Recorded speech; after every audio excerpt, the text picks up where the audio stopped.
In a single moment, your life can change. Moments with Marianne is a transformative hour that covers an endless array of topics with the best of the best. Marianne's guests are leaders in their field, ranging from inspirational authors, top industry leaders, business and spiritual entrepreneurs.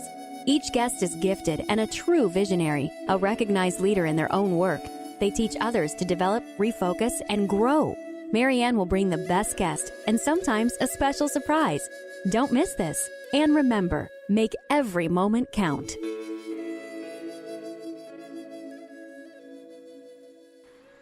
Welcome to Moments with Marianne. We are here with a very special guest today.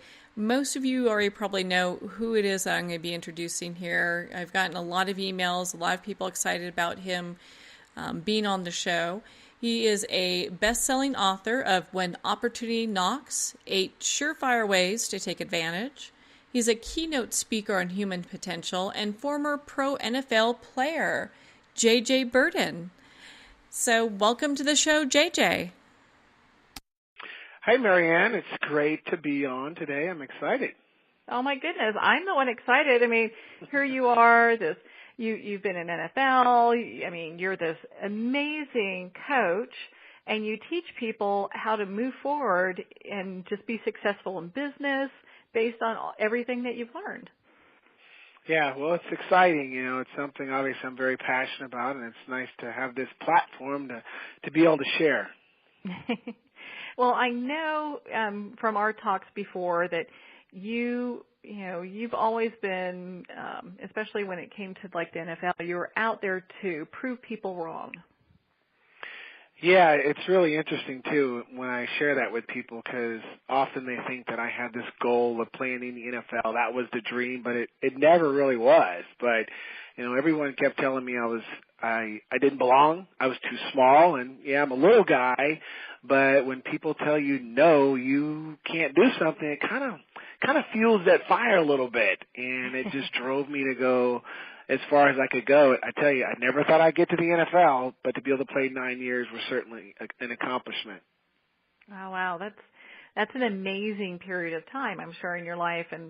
And those principles that really made you so successful in the NFL are the ones that you're teaching people in business because it's all relatable. Exactly, and that's what I love about it, because like you said, it's all relatable. You know, there's a lot of similarities to being a professional athlete and being in the business world. But the one big difference is that in sports, it's your physical attributes that determine your success. But in the business world, it's your effort, it's your commitment. You decide the odds. And so I've tried to take those simple principles that helped me get to the highest level in the NFL to show them that, hey, these same principles could apply in the business world too. And it all comes down to what is chapter 1 in my book. How bad you want it? You know, what's your passion? You know, so.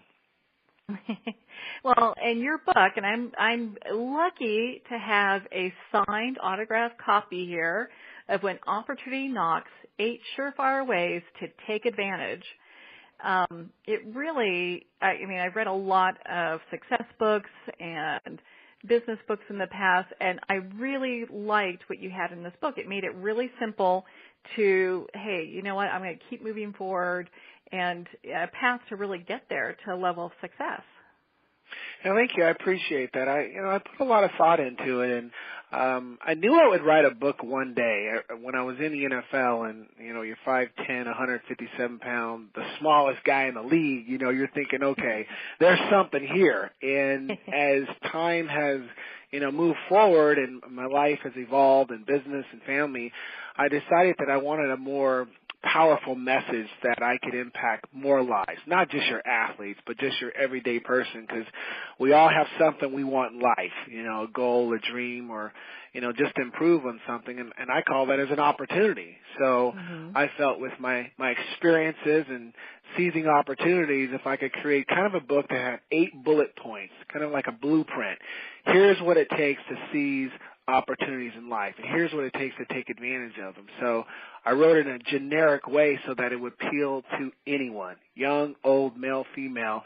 It's just a matter of listening and learning and trying to apply those in your life. Well, and kind of touching on that a little bit, I know that you walk the walk. It's like what you're teaching, you really encompass that in every area in your life, in football, in success, with your family.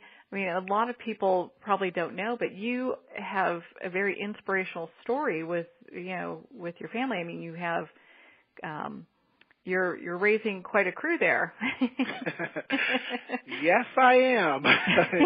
When I tell people we have 8 children, they usually go, "Really?" And I go, "But not the way you think." And then they go, "What are you talking about?" So, but yeah, we have 3 biological children, and 9 years ago, we got a call from my nephew in Tulsa, Oklahoma, and my 5 nieces and nephews. There was something going on, and so I flew out there the next day, and 24 hours later, I was standing in a courthouse before a judge, and the judge tells me, "Hey, Mr. Birden, we're going to take your 5 nieces and nephews and put them in separate foster homes, but you're the next of kin. What do you want to do?"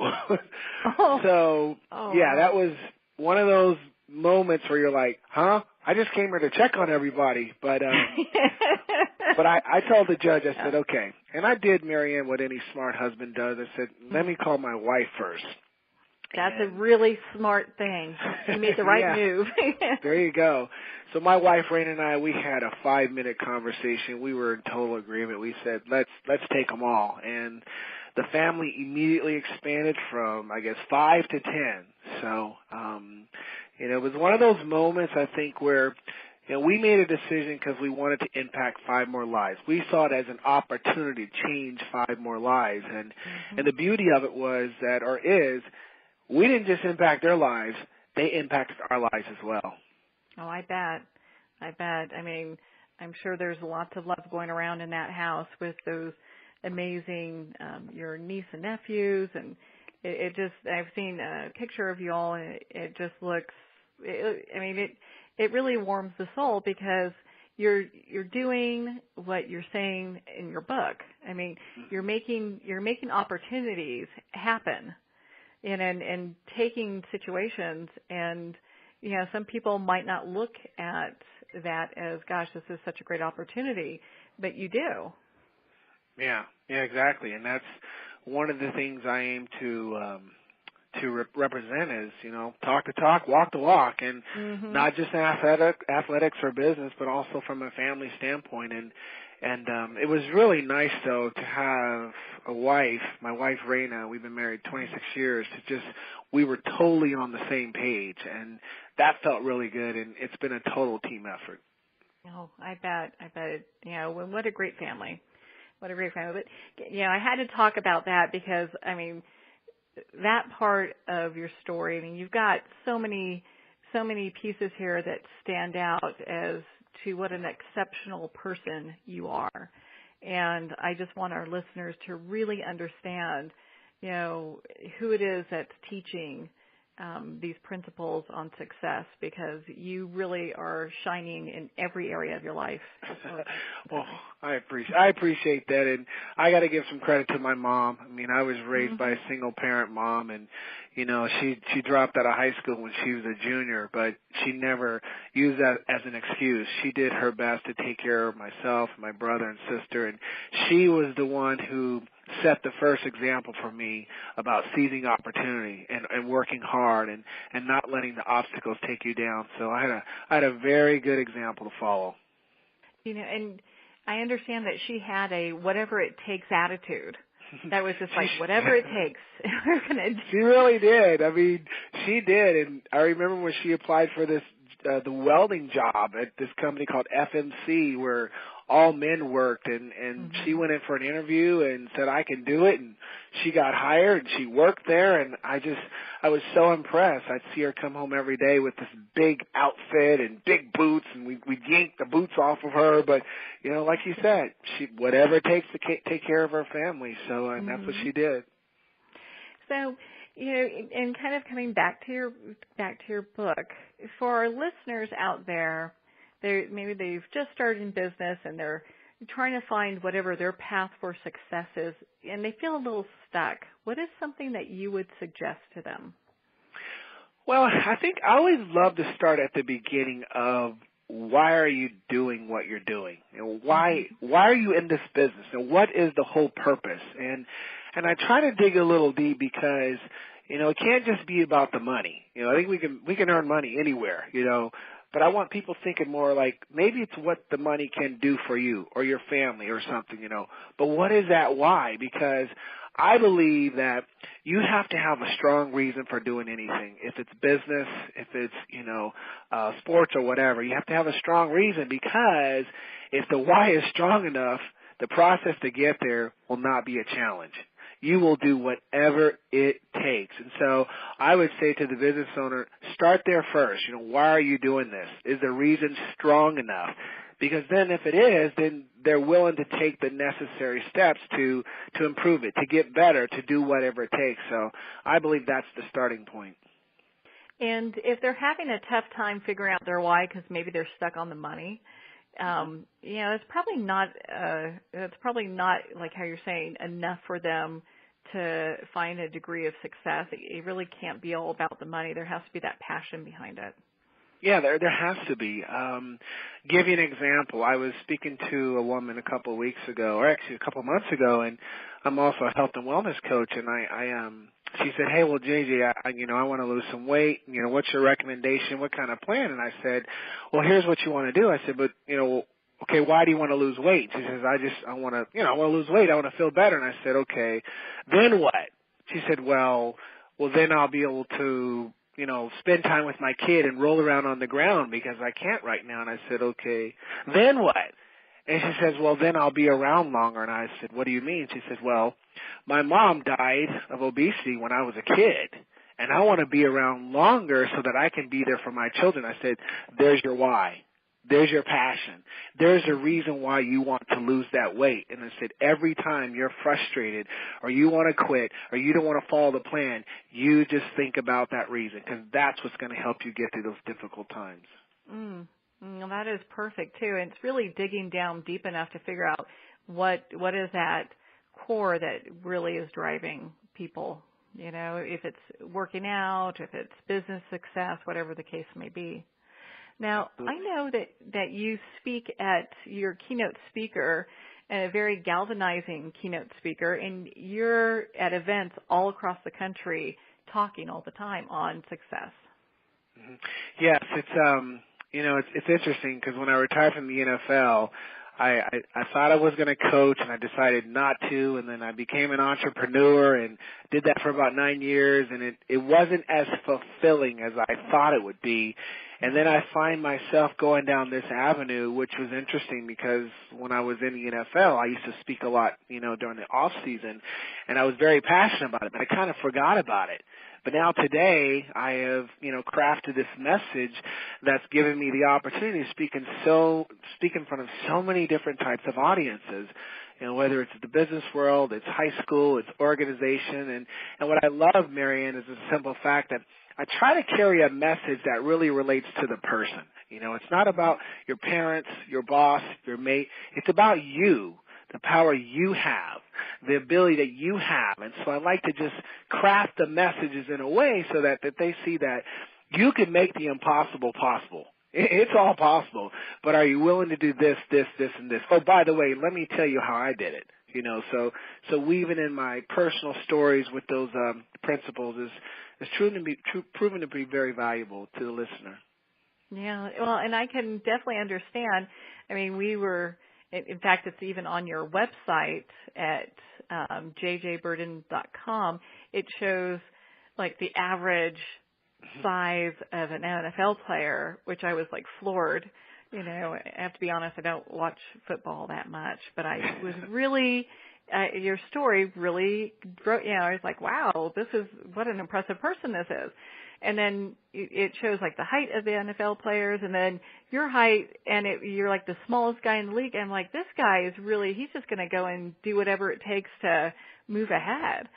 And to have that dedication to do that hard work to get there, I thought was just so impressive. No, thank you. And what I appreciate about that journey is, Marianne, there's so many lessons throughout it. It's before when everyone says you're too small, and then it's getting the opportunity and then creating a bigger opportunity that led to the NFL, and then it's tearing up my ACL knee, my ligament, my first rookie year, and wondering, do I really belong? Yes, I belong. And then coming back next year stronger and being cut by multiple teams but not giving up, and then finally getting that shot and going on to play 9 years, which is a lesson in itself because it's hard enough to get there. You know, there's a million high school football players in the United States every year, and they have a 0.008% chance to get to the NFL. So to get there is tough, but then to stay there when the average player plays 3.2 years. So I'm very proud of that achievement. You know, I didn't make it to a Super Bowl, but it's nice that I made it to the league. Oh, well, and, you know, and just for our listeners so they can understand, what the smallest guy in the league is 5'10". I mean, come on. I mean, that's taller than me, so that's tall. Yeah, and even more so, it's the weight. See, they're the weight. I was 157, and my coach would intentionally list me at 180 because he didn't want the defense to know how small it really was, you know.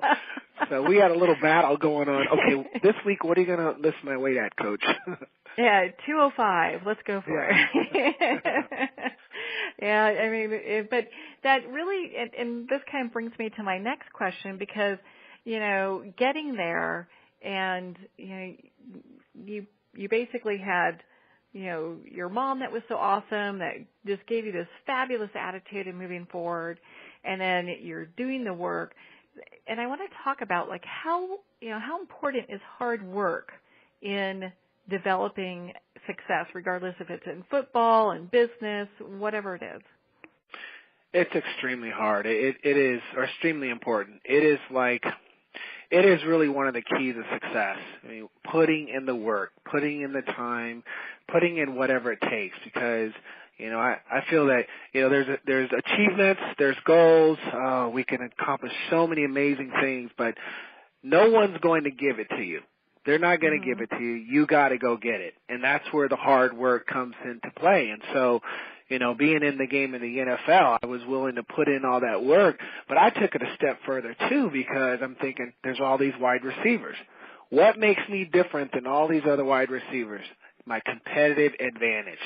And when I found out my competitive advantage was my amazing speed and quickness and my ability to learn all the positions, I exploited it. So I took that hard work and then matched it with that competitive advantage, and it made a difference for me as a player. And it's one of the things I try to stress to people. Like this weekend, I'm speaking at the Six-Figure Mind Shift for USA West Realty, and I'll sit in front of these realtors and I'll say, hey, what makes you different than that realtor over there and that realtor over there? I said, it's your competitive advantage, but it's your responsibility to figure out what makes you unique. And when you do, you've got to brand that. You've got to exploit that and match that with hard work, and that's what's going to create more opportunities for you. That is perfect. And it really is the hard work that, I mean, because, you know, during my career, as far as, you know, when I reached different levels of success is because I was willing to do things that other people were not. Right. You know, so when it came to working 12-hour days and, you know, going in and visiting, you know, some clients that maybe other people thought they were really difficult or pains or whatever the case is. I mean, I just did the work. Yeah. That kind of represents one of my favorite little lines I'll tell people when we talk about hard work, and I say, you know, the key is it's the discipline, okay? So here's the doorway to the opportunity is here, but the master key is discipline. And I describe it as your ability to do what you need to do, when you need to do it, while no one is watching. You know, and that's what it takes to be a champion, to be successful. Like you just said, you know, working those extra hours when nobody's watching, out there catching passes on my own while nobody's watching, studying for that math test while nobody's watching. I mean, that discipline is really the key. And I think for me, being a professional athlete, that was automatic. You know, you want to get to the highest level of that sport, you're going to show discipline. And I've been able to do that the same in the business world. So I try to instill principles like that, in front of those I speak to, that, hey, again, it's going to take sacrifice, commitment, and true discipline. That is perfect. Now, this is perfect because it's just kind of going into the next question I have for you. Now, do you do coaching sessions? Do you have private coaching sessions you do, or VIP coaching sessions? Good question. Not yet. That's kind of the next phase. It's funny you asked that. My mentor, Dr. Will Moreland, who's really been instrumental in training me and helping me get going in my book and launching my speaking career, he's been on me about launching that next phase. And I said, well, almost. I'm not ready. Almost, so, but that is the plan. I do want to do that because I think one-on-one I can really impact someone more than just a 1 hour presentation or whatever. So I look forward to that. Well, and because I know in your book you talk about mentoring and how important it is, and I'm sure once you announce that you have coaching and mentoring available, you're going to have a slew of people signing up to spend that precious time with you so that they can up their game and really kind of get their head straight, because a lot of times that's what a mentor is there to help us with, is to kind of, give us a nudge or sometimes a sharp kick to get us going, Yeah, I agree. Mentorship has been key to my road to success. I've always had a mentor from being a kid to, I remember every NFL team I joined, I was like, okay, who's the experienced wide receiver? Who can I learn from? And, and even post NFL career, I've continued to have a mentor. But like you said, I believe it's a reliable way to cut down on the inevitable learning curve that we go through, and a mentor can definitely help in that capacity. Oh, for sure. When you get that set up, I want to be one of the first people to know, because I'm going to sign up. Oh, well, that's what an honor. Well, I'm reading your information on your book that you have here, which in the meantime everyone can pick up a copy of your book. And I would definitely say order it now while you can still get a copy of it, and definitely a signed copy if you want to go ahead and get that. So one way to get JJ's signature is buy his book, and or you can pick it up on. It's available on Kindle as well, so they can definitely get that there, and they can further themselves along with your book and information until the coaching becomes available.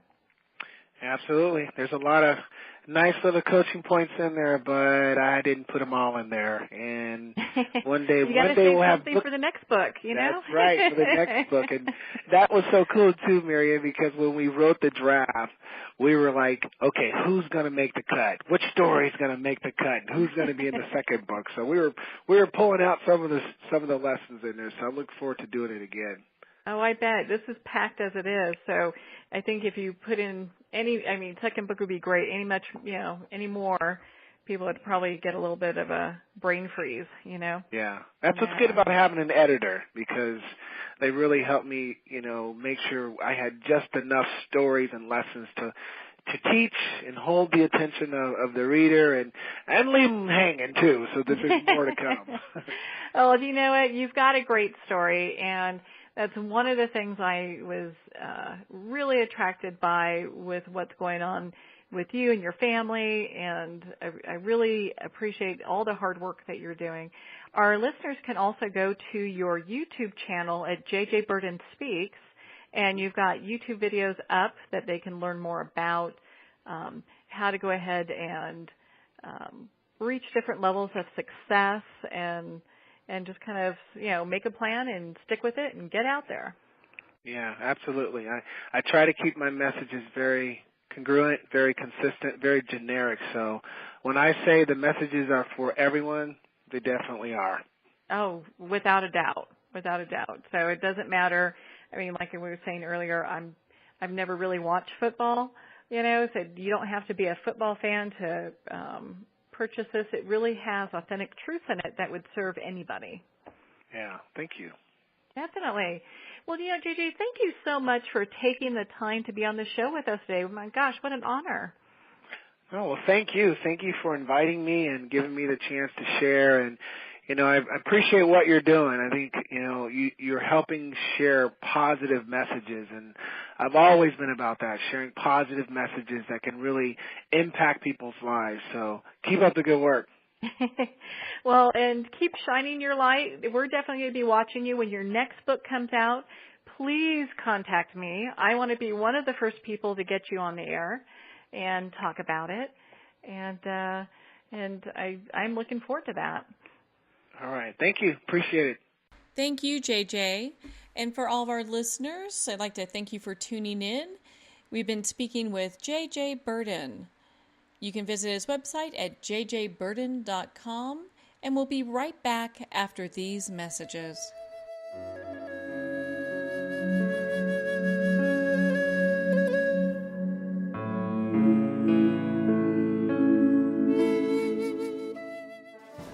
Internationally recognized and award-winning author Judy Goodman works and teaches outside the box of limited thinking. Working with people from every walk of life, her goal is to empower you to be the best you can be, no matter what the challenge is. Born with the gift of seeing beyond our normal vision, she has an extraordinary gift of working with every challenge. Teaching beyond conventional wisdom, her work is described as life-changing. Visit judygoodman.com. That's judygoodman.com.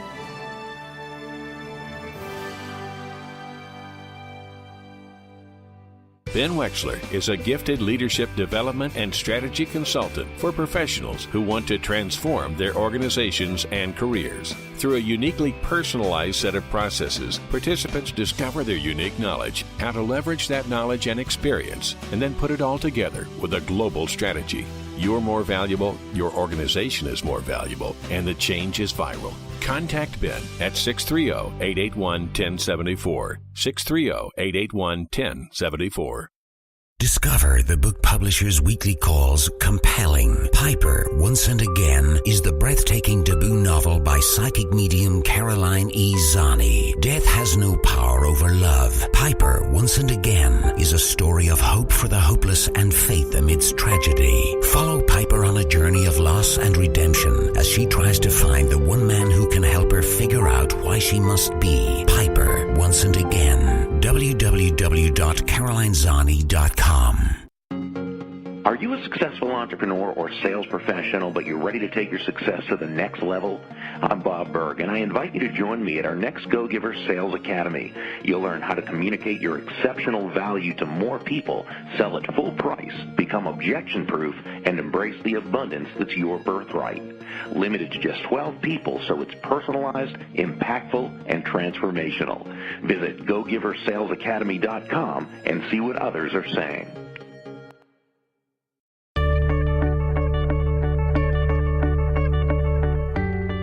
Hello, this is J.J. Birden, former NFL pro football player and now author, keynote speaker, elite trainer, and success coach.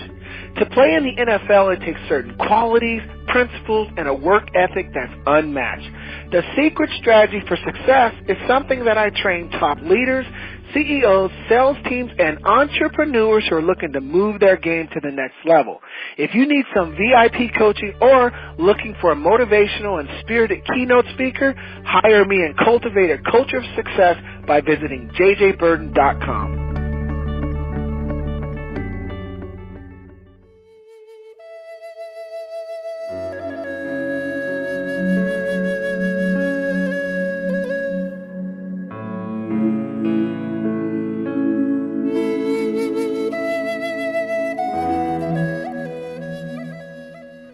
Welcome back to Moments with Marianne. I'm so excited to be introducing our next guest to you. Her name is Molly Oliver, and she's an amazing woman who has spent the last 40 years as a flight attendant who has worked on many military transports, serving both military canine handlers and their dogs.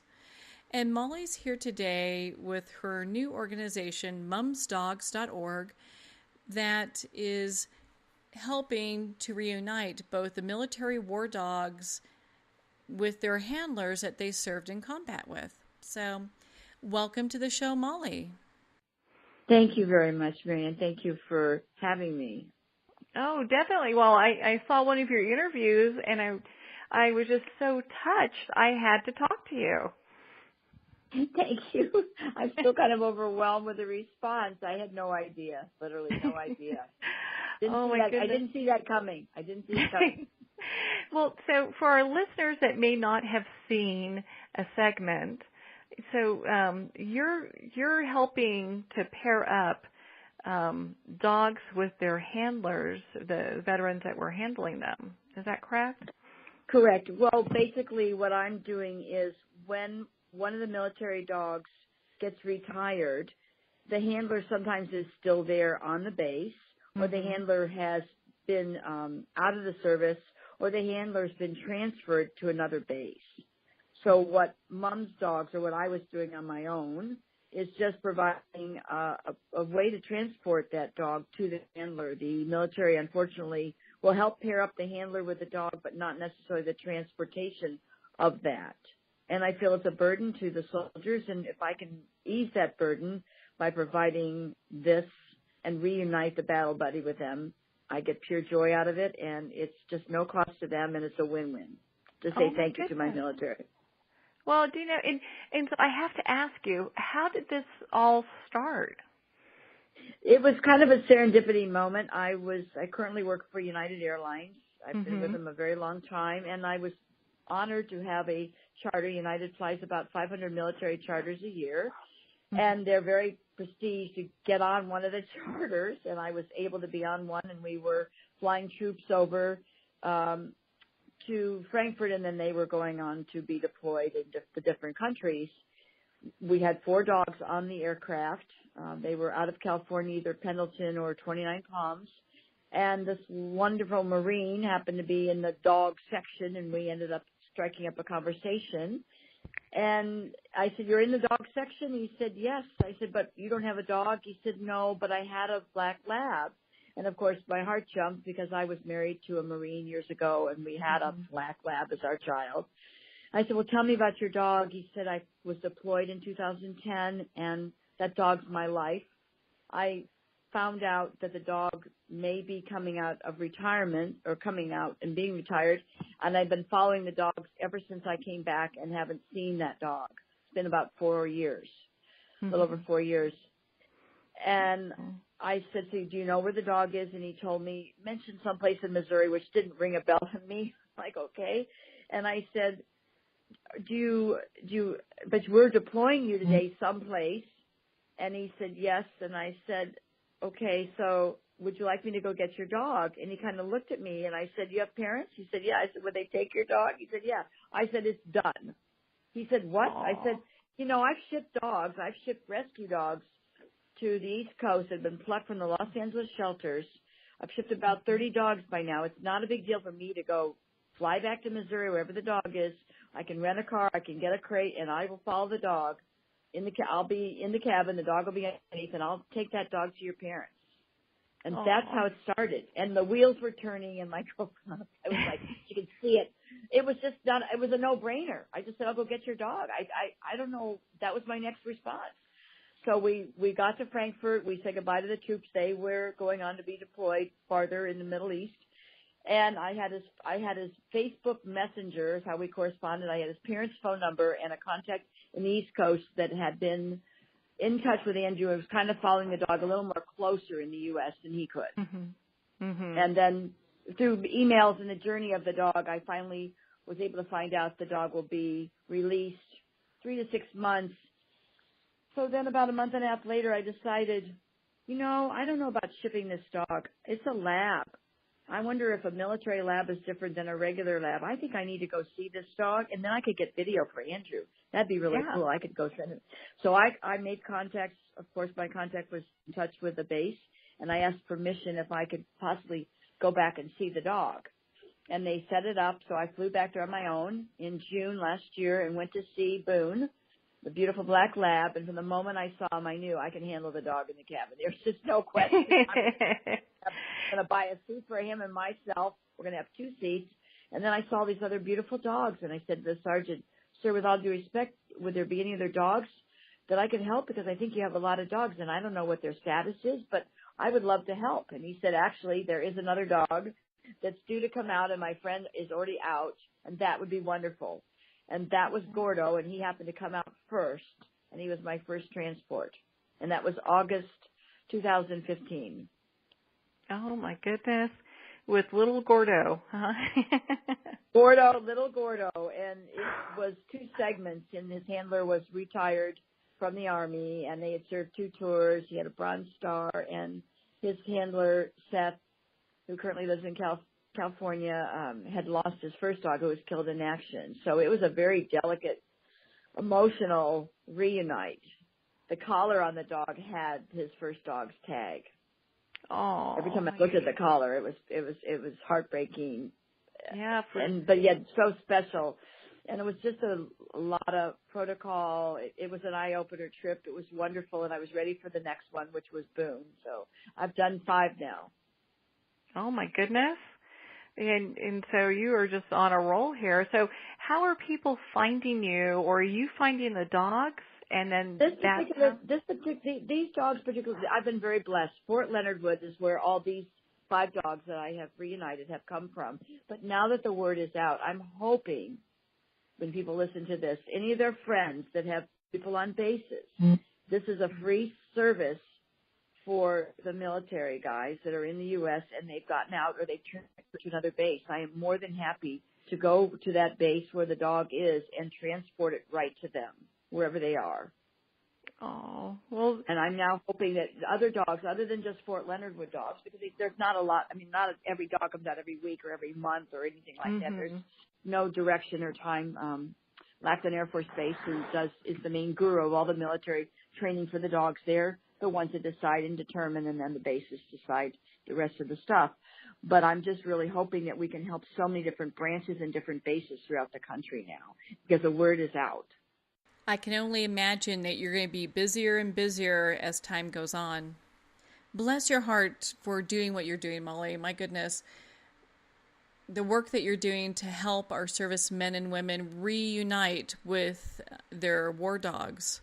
It's just phenomenal. I have to say, with the working dogs, with the military, there's an extra netting. I'm sure. It's deep. It's very deep. And the connection, reuniting them with their battle buddy, it's a part of them. Tom Hansen said when I reunited Tay-Tay, a part of him had been missing. And right now he's just his level of stress, of post-traumatic stress and whatever they've gone through it's just softened a little bit and lessened a little bit because he knows that his dog, his battle buddy is back. Andrew feels the same way. He's coming out of the service this summer from the Marines, and he will be able to, the dog is home safe with his mom and dad, so he knows where the dog is. So that in itself is just a big, huge relief for him. The dog was not redeployed. He's home safe, and every time he goes to visit the family on his leave day, because his family's in California as well, he loves to go with that dog. He'll drive all night to go see that dog. You can't stop him. It's incredible. It's just incredible. I bet. I've had many family members in the military, and the camaraderie that is born there and that develops there is like nothing else. And I think it's just such amazing service that you're providing. And I agree. I mean, I think that anything we can do to help support our soldiers and our military, I'm all for. And that was definitely one of the things that attracted me so much to your story, because I just hearing what you're one person that's making a huge difference to so many people. Thank you. I never knew it would impact everybody. I just wanted to say thank you to our military, and it was like I said on Tagati and Tavita, who did my show, my little video that I had no idea would go viral. It was a win-win. It was a way to say thank you. And there's a lot of flight attendants, and I think a lot of us want to say thank you. We don't know how, but this way kind of blends everybody. It's a way for the public paid for Ziva's transport. My last one that went to El Paso, the soldier was transferred to Fort Bliss, and I was able to pick up Ziva from Fort Leonard Wood and fly her into El Paso. And it was such a special thing because the public, since the video came out, paid for that whole entire transport, which I was shocked. I was ready. I was all set to go on my own. I didn't care. I would still doing one dog at a time, find a way to do it. And however, it eased it, and now I'll be able to do more. We have money now. We're finishing up the 501c3 with the legal papers. We're working as fast as we can on that. But it was just so great. I was grateful to the public because they did that one for Ziva. And the local stations, KFOX and the local affiliate CBS, carried another story on that handler and Ziva, which I was thrilled about. I got to see it. And that just came out this week in El Paso. So it was touching. It was touching to still again to see the video and see how well they're doing. And the kids, the families when the dog comes back to the family, and the handler who has kids is another whole story. Oh, I bet that's a whole nother layer.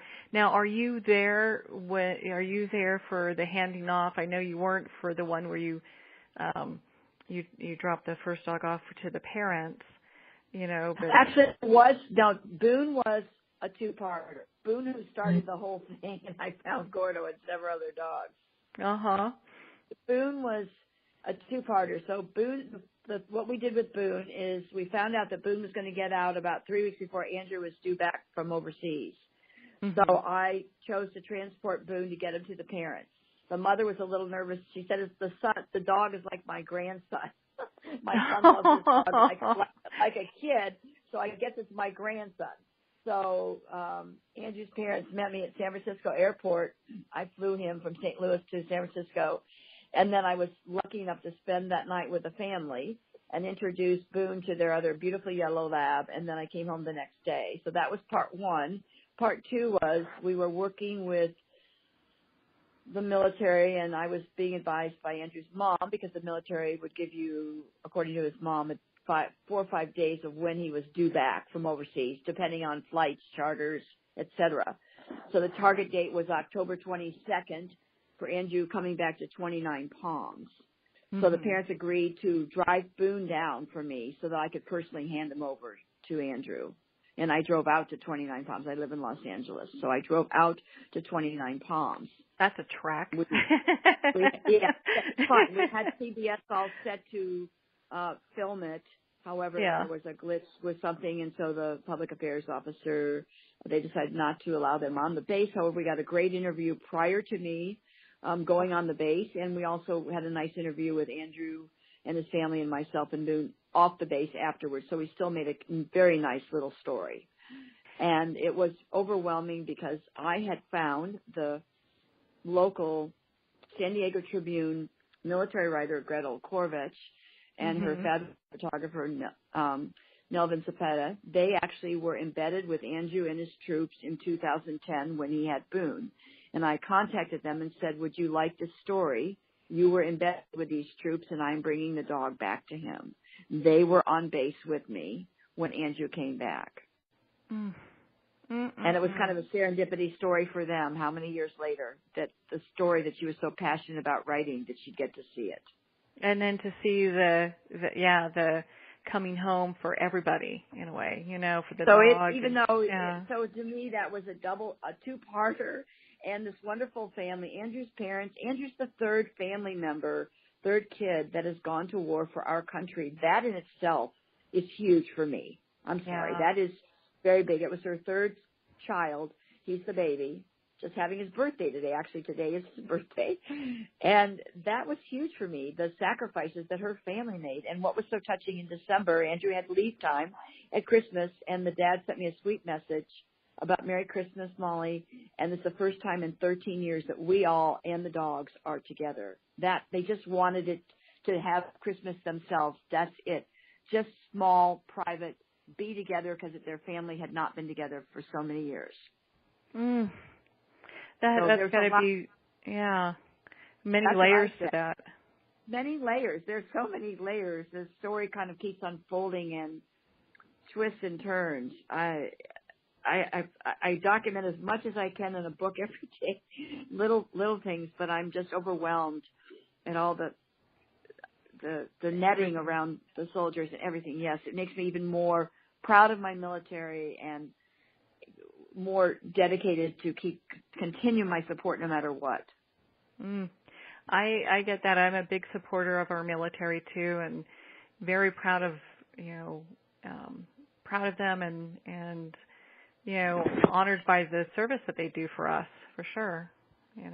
They have protected our freedom, and I'm an older flight attendant. They protected my freedom for many, many years, along with everybody else. To me, it's a win-win to say thank you. Mhm. Mhm. And loving dogs, it was a double win-win. I love the pure joy. For me, to fly as a passenger, that's fun. I don't get to do that too often. So to fly as a passenger and then with a dog, it's like it's the joy and the specialness and the passengers' reactions in the terminal. I walk in the terminal with a dog. There's a lot of responsibility. It is, and those dogs aren't small. They're pretty big dogs. Well, they've ranged from 52. I think Tay was 50 or 52 pounds up to Boone was probably Boone or Gus was probably my largest one, 75, 78 pounds, almost 80. Oh, okay. These all particular were just labs. It just worked out that way. But they could be shepherds as well. Mhm. And definitely do that. So, if we have listeners that want to be involved or get involved, I know your website just became live at mumsdogs.org, right? It's coming. It's almost officially up. It's still under construction, just a wee bit. We have just a little bit more to go on it. Hopefully it'll be up by next week. But they can write me at Molly with an I, MOLLI, at mumsdogs.org. That's my email. Okay, perfect.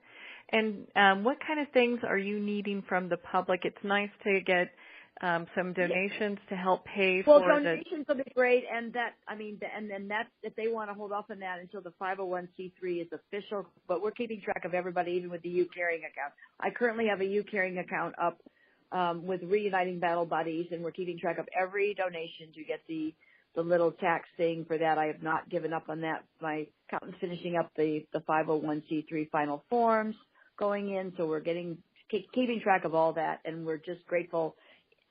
The amount that whether it was a little amount or a different amount, we're just so honored and touched.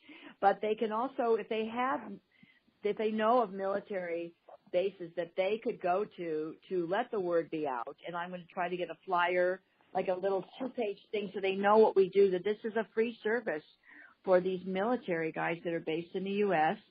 and they're either moved and their dog is getting out after they've moved, or they've moved and for whatever, or they're just out of the service and then the dog is finally being retired later, which happens sometimes, where the handler will get out ahead of the dog, or the handler the last one got transferred and then the dog got out. So they're all different scenarios, and we're willing whatever. But if they need that dog to come to them, that's what we want to do. So people know people they can contact and would like to send me those contacts or be my liaison, that would be wonderful. So that I can make contact with the base and the handler and say, we can go get your dog. Because sometimes the if they know the kennel masters at these wonderful bases, that helps too. So they know who we are, that we're legit. We've done 5 now. It's official. It's not just we're not a fluke. We are, this is a mission. Well, do you know what? Thank you so much for the service that you're providing for our military, and for all the work you're doing to help, the handlers, the dogs, everyone involved. We so greatly appreciate you doing what you're doing. Well, thank you, Marianne. Thank you for all the support and telling your listeners. I'm honored to be on your show and thrilled, and I'm just deeply touched that this happened and the support from America. And we will continue to help America support the military this way. If you'd like to learn more on how you can donate, volunteer, or just help Molly as she is reuniting our servicemen and women with their military war dogs, you can email her at Molly, MOLLI, at mumsdogs.org. And you can also donate at the page that she has at yourcaring.com. Just type in Molly Oliver and her page will show up, where you can donate to help transport military war dogs with their servicemen and women, their handlers. I'd like to thank all of you for tuning in today. You know, Molly's story, I reached out to her because it's just such a great example of how one person can make such a profound difference in the lives of others. It's just a great reminder for us to look within our own community of how we can reach out to others and help them. So, this reminds me of a quote from Gandhi: "In a gentle way, you can shake the world." Molly's doing exactly that by selflessly using her resources, her time, her energy, her money, going beyond what most people would consider their comfort zones, their boundaries, in order to help complete strangers, to help our servicemen and women reconnect with their military dogs of war. We can definitely use more people like Molly in the world today. I would like to challenge each and every one of you to see what you can do to reach out to somebody else and make a profound difference in somebody else's life. It can be something as simple as maybe picking up coffee or, the tab for lunch for our servicemen and women. A lot of our servicemen and women later go on to be police officers who go and serve our communities and are out there protecting us. It could be serving at a local kitchen, helping a neighbor. Wherever you think that you can make an impact, make an impact. It doesn't have to be something big. So I challenge you to go out today and do what you can to spread loving kindness. So anyway, thank you, Molly, again for taking that time and being with us here. You've made a great impact on me. I was so grateful to have that time here with you. For all of our listeners, I'd like to thank you for tuning in today. And remember, make every moment count.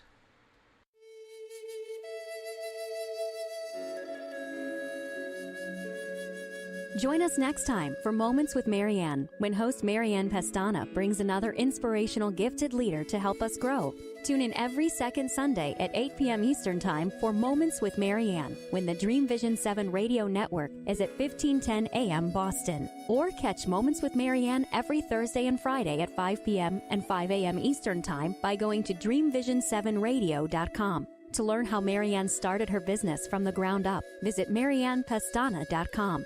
Don't miss this, and remember, make every moment count.